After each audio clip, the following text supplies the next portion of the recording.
வணக்கம். சன்ரைஸ் நேரத்திற்கான இலங்கை செய்திகள் வாசிப்பது புஷ்பகலா பிரபாகரன். மீண்டும் ஆரம்பமாகும் கப்பல் சேவை. நாகப்பட்டினம் மற்றும் காங்கேசன்துறை இடையான பயணிகள் கப்பல் போக்குவரத்து சேவை புத்தாண்டு முதல் மீண்டும் ஆரம்பிக்க உள்ளதாக தெரிவிக்கப்படுகின்றது.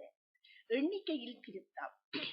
நாட்டில் 2025 ஆண்டில் பாடசாலை நடைபெறும் நாட்களில் எண்ணிக்கையில் திருத்தம் செய்யப்பட்டுள்ளது. அதன்படி இலங்கை அரசாங்கம் வருடத்திற்கு 210 நாட்களுக்கு பாடசாலைகளை நடாத்தினாலும் அடுத்த வருடத்தில் அதன் எண்ணிக்கையை 181 நாட்களாக குறைக்க கல்வி அமைச்சு தீர்மானித்துள்ளதாக குறிப்பிடப்பட்டுள்ளது. உறவுகள் போராட்டம். உள்நாட்டு யுத்தம் நடைபெற்ற கால பகுதியில் வலிந்து காணாமல் ஆக்கப்பட்ட உறவுகளில் வாழும் உறவுகள் இன்று தமது காணாமல் ஆக்கப்பட்ட உறவுகளுக்கு நீதி வேண்டி போராட்டம் ஒன்றை முன்னெடுத்துள்ளனர். நீதி வேண்டி வடக்கு மாகாணத்தின் மாவட்டங்கள் தோறும் மாதாந்தம் முன்னெடுக்கப்பட்டு வரும் போராட்டத்தில் ஒரு அங்கமாகவே இந்த போராட்டம் குறிப்பிடப்பட்டுள்ளது. சேத இழப்பீடு குறித்து அறிவிப்பு. 2024 ஆண்டுக்கான பருவத்தில் வெள்ளம், வறட்சி மற்றும் காட்டு யானை தாக்குதலினால் ஏற்பட்ட பயிர் சேதங்கள் தொடர்பான அனைத்து நட்டஈடுகளையும் எதிர்வரும் ஜனவரி 5 முன்னர் வழங்குவதற்கு ஏற்பாடுகள் செய்யப்பட்டுள்ளன. விவசாய மற்றும் கமநல காப்புறுதி சபை விடுத்துள்ள அறிக்கையில் இந்த விடயம் தெரிவிக்கப்பட்டுள்ளது. 78 கோடி ரூபாய் நட்டம்.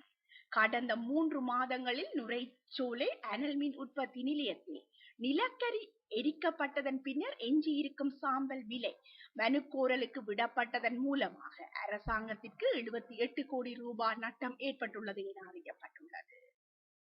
ஆரம்பிக்கப்படும் வேலை திட்டம். அரசாங்கத்தினால் நடைமுறைப்படுத்தப்பட்டுள்ள தூய்மையான இலங்கை என்ற வேலை திட்டம் எதிர்வரும் ஜனவரி 1 முதல் ஆரம்பிக்கப்பட உள்ளது. ஜனாதிபதி அனுரகுமார திசநாயக்க தலைமையில் இந்த வேலை திட்டம் இடம்பெற உள்ளதாக ஜனாதிபதி ஊடக பிரிவு தெரிவித்துள்ளது.